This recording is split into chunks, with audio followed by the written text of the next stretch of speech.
কোনো কর্মচারী সারা ভারতের সর্বত্র এই বিষয়টা গ্রহণ করতে রাজি হলেন না।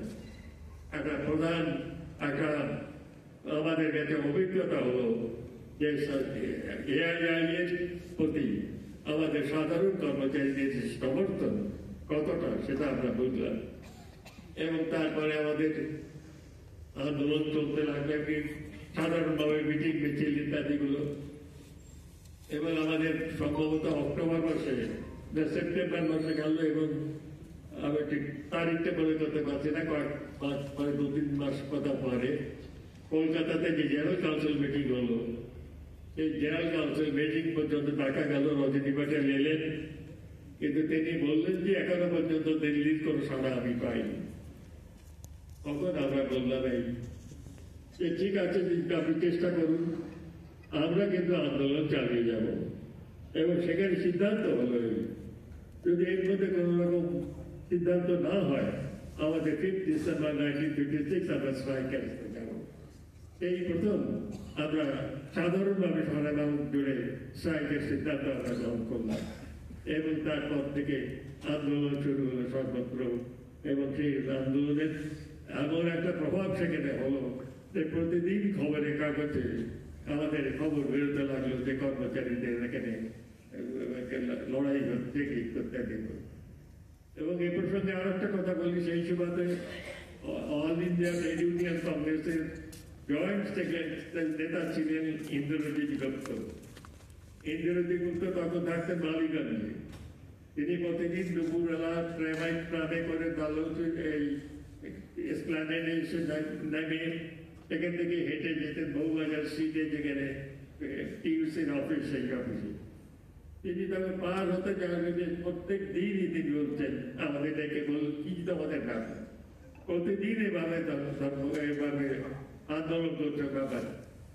যাই হোক শেষ পর্যন্ত এবং ইতিমধ্যে ভারত সরকারের তরফ থেকে এবং পার্লামেন্টে তখন বামপন্থীরাই হচ্ছে সব থেকে বড় তারা বিরোধী পক্ষ তারা, এবং সেখানে তারা প্রস্তাব, সেখানে পার্লামেন্ট সেশন চলছে, তারা বললেন যে all India insurance employees association যে স্ট্রাইকে নোটিশ দিয়েছে সেটা নিয়ে বিবেচনা করা দরকার। কারণ ভারত সরকার এটাকে ন্যাশনালাইজ করেছে, আমরা পার্লামেন্টের মেম্বার, আমরাই হচ্ছে মালিক, সুতরাং সেটা আলোচনা হোক পার্লামেন্টে।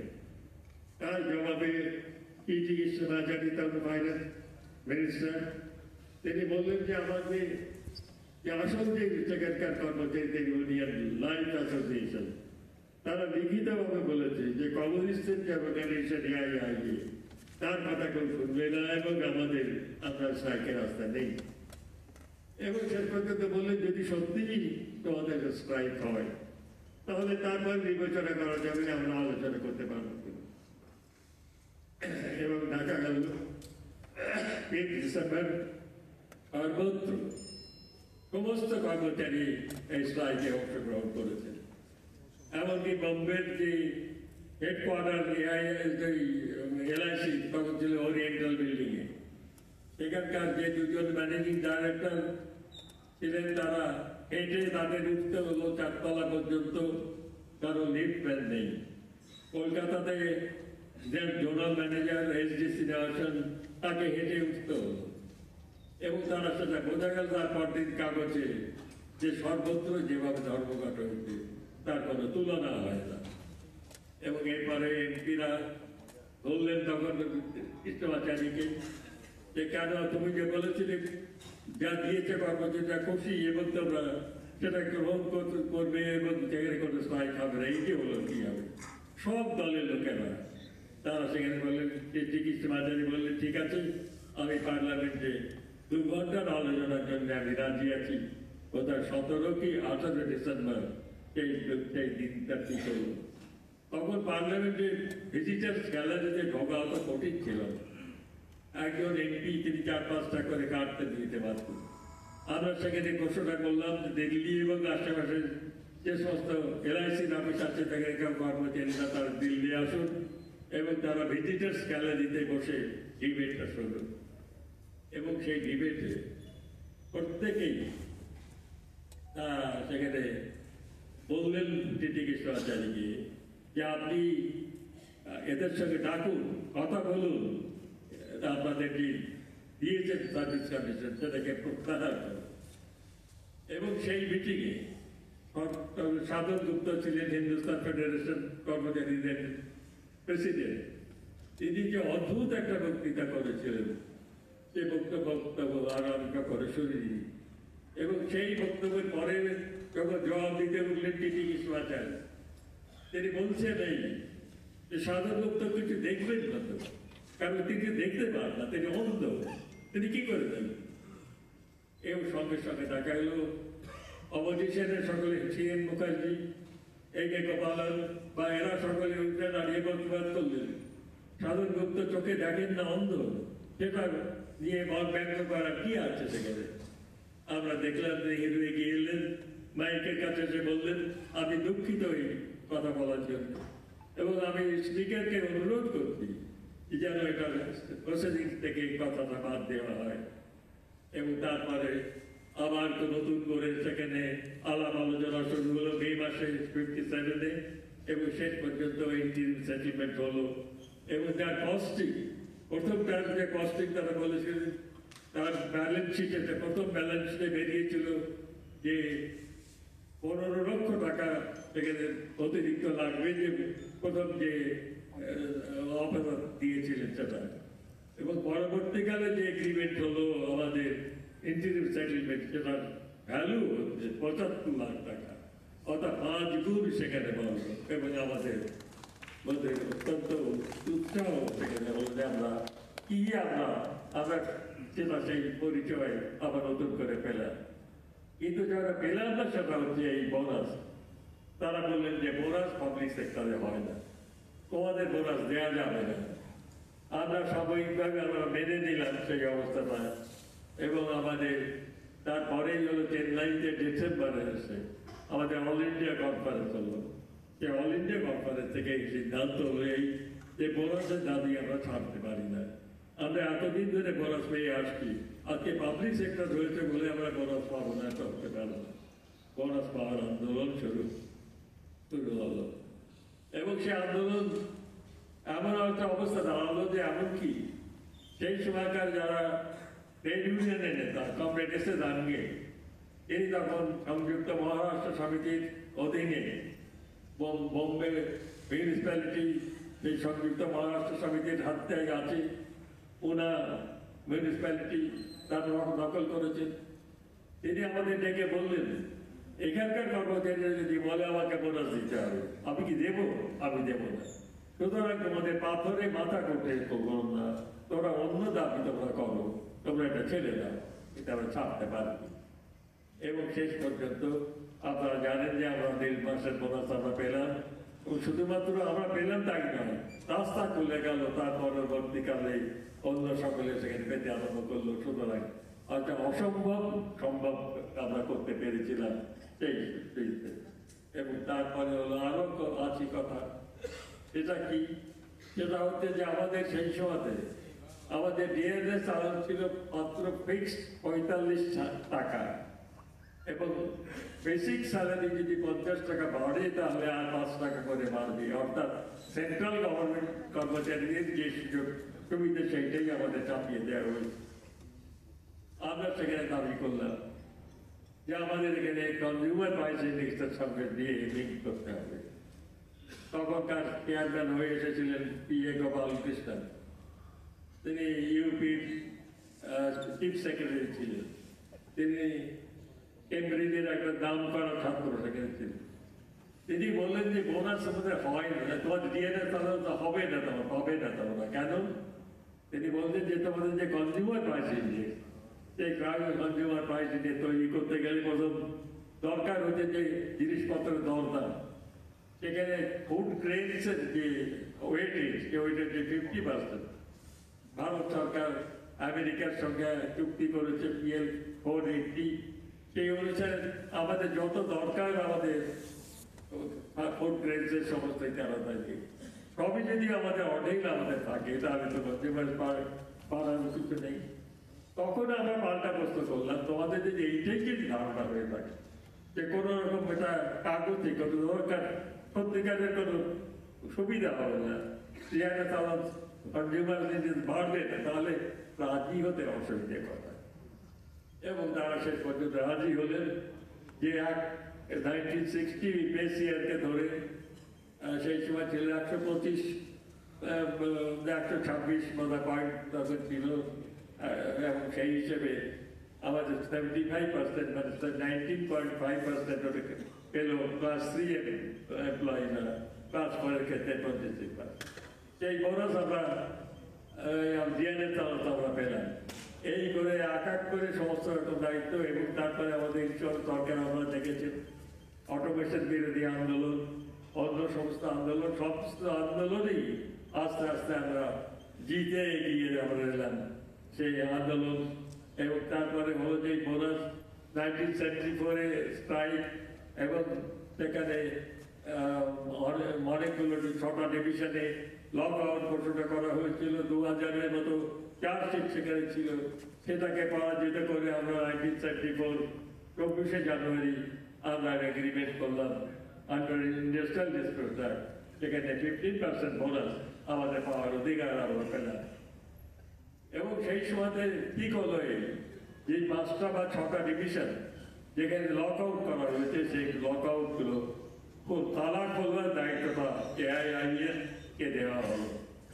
শরৎ চৌধুরী তিনি দিল্লির জোনাল অফিসের দরজা তালা খুললেন, এবং সেখানে অদ্ভুতভাবে কর্মচারীদের নাচ গান ইত্যাদিগুলো করলেন। শরৎ চৌধুরী সেখানে বললেন, আমরা একটা মস্ত বড় লড়াইতে জিতেছি, সন্দেহ নেই, আন্দোলন আমরা করছি ঠিকই আছে, কিন্তু আমি বলছি যে আজ থেকে আমাদের লড়াই শুরু হবে, এই যেটা আমরা পেয়েছি সেটাকে রক্ষা করার লড়াইটা, সেটি আজ থেকে শুরু হবে। তখন সকলে এসেছিল, বলেছিল এই কি আমাদের এগ্রিমেন্ট হলো ইন্ডাস্ট্রিয়াল ডিসপিউট অ্যাক্ট অনুসারে, আমাদের সেখানে এখানে আমাদের গেজেট করা হলো, এবং এটা কখনো হতে পারে। সেই সময় ইন্দিরা গান্ধী সিমলাতে তিনি বেড়াতে গিয়েছিলেন। সুশান্ত সিংকে মস্ত বড় সাহিত্যিক সাংবাদিক, তিনি প্রশ্ন করেছিলেন ইন্দিরা গান্ধীকে যে আপনি যে ইন্ডিয়ান এয়ারলাইন্সের স্ট্রাইকের সংস্থাকে ভেঙে দিলেন, কিন্তু LIC কর্মচারীদের সেটা মানলেন কেন? তিনি বললেন যে I am not happy with this agreement.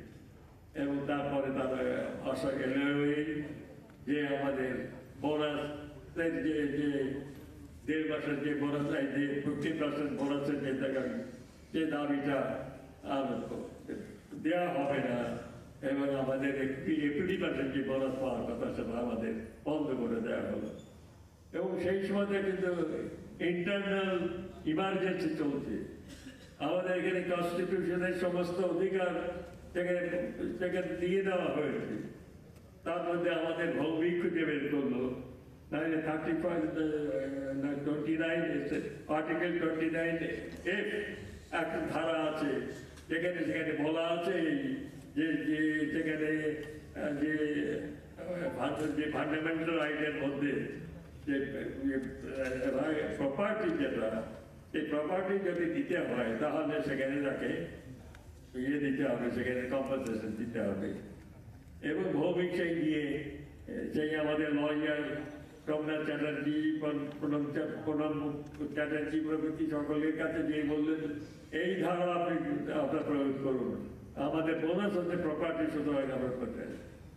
অনেক চেষ্টার পরে সেখানে শেষ পর্যন্ত আমাদের কলকাতা হাইকোর্টে আমাদের যেতে হলো, আমরা জিতলাম। আমাদের সেখানে প্রস্তাব হলো যে আমরা সেখানে বোনাস আমরা পেতে পারি, এবং যে অর্ডার দেওয়া হয়েছে কেন্দ্রীয় সরকারের তরফ থেকে সেটা বেআইনি। ক্যালকাটা ডিভিশন বেঞ্চে গেল, সেখানেও আমরা জিতলাম। তারপরে যারা গেল সুপ্রিম কোর্টে। এবং ইতিমধ্যে আপনারা শুনে নিশ্চয়ই অবাক হবে নেই, যখন এইগুলো হচ্ছে তখন পার্লামেন্টে আবার নতুন করে আইন করা হলো ইন্ডাস্ট্রিয়াল ডিসপিউট অ্যাক্টে, যে অধিকার আছে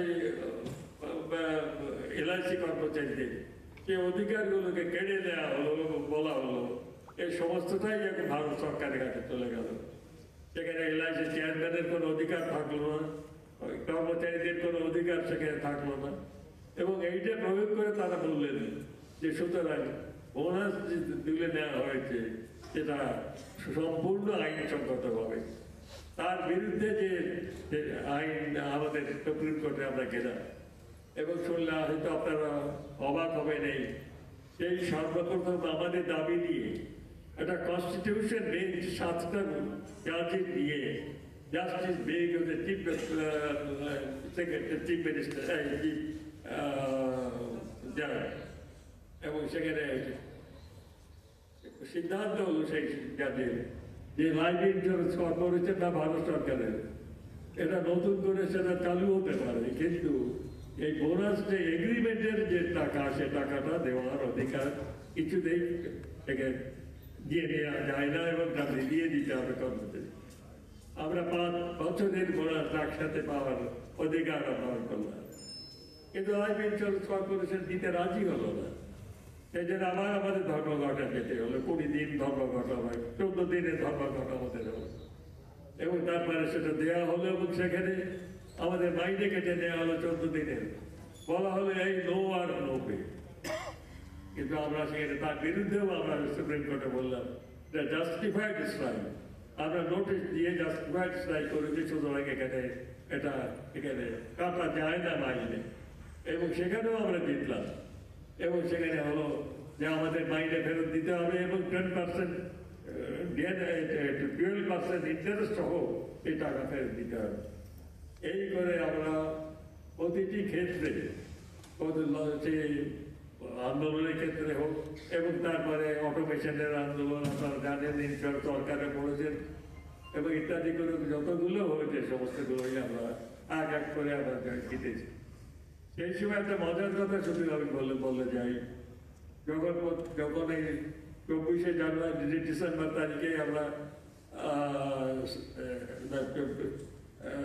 24শে জানুয়ারি যে এগ্রিমেন্ট হলো, তারপর তখন ম্যানেজিং ডাইরেক্টর ছিলেন এইচপি প্রধান, তিনি সরোজ চৌধুরীকে জিজ্ঞেস করছেন, আচ্ছা সরোজ বলো তো প্রত্যেকটা ক্ষেত্রে তো আমরা জিতছ, এর যেটা সিক্রেটটা কি? সরোজ সঙ্গে সঙ্গে জবাব দিল, perhaps you are less inefficient than you। এবং সেখানে এই করে হলো এবং তার পরবর্তীকালে আমরা অনেকগুলো এগ্রিমেন্ট আমরা করেছি, কিন্তু আপনারা দেখেছেন কোনোটাই চার্টার অফ ডিমান্ডসের কথা সেখানে আসেনি। ওই সাথে ইনফরমেশন শেয়ারিং, কারণ যে আইন করে দেওয়া হয়েছে যেভাবে সেখানে আছে তাতে করে আমাদের চার্টার নেই, আলোচনা করার অধিকার ম্যানেজমেন্টেরও নেই এবং ইউনিয়নেরও নেই। কিন্তু সেটাকে পাশ কাটিয়ে সেখানে আমাদের বর্তমান নেতা যারা তারা এমনভাবে ব্যবস্থা করেছেন যে ম্যানেজমেন্টকে বাধ্য হতে হয়েছে ইনফরমেশন শেয়ারিং সেশন করে এবং সেইবারে পরবর্তীকালে আমাদের কতগুলো এগ্রিমেন্ট আমাদের হয়েছে। বর্তমানে আমাদের বলা চলতে পারে মধ্যবিত্ত কর্মচারীদের মধ্যে সব থেকে ভালো সার্ভিস কন্ডিশন করছে আমাদের এই লাইফ ইন্স্যুরেন্স কর্পোরেশন। সেই জন্য বর্তমান কর্মচারী যারা আছেন আপনারা অতীতের যে সকল লড়াই এবং যে লড়াই করেছেন যে সমস্ত যারা তারা আজকে কেউ নেই, তারা বিদায় নিয়েছে পৃথিবী থেকে। সুতরাং তাদের কথা মনে রেখে আপনারা নিজের মধ্যে যে শক্তি আমাদের মধ্যে আছে সেই শক্তিকে প্রয়োগ করে এআই লাইনের যে ঝান্ডা সেটাকে আপনারা এগিয়ে নিয়ে যাবেন, এই কথা বলে আমাদের ধন্যবাদ জানিয়ে আরম্ভ করে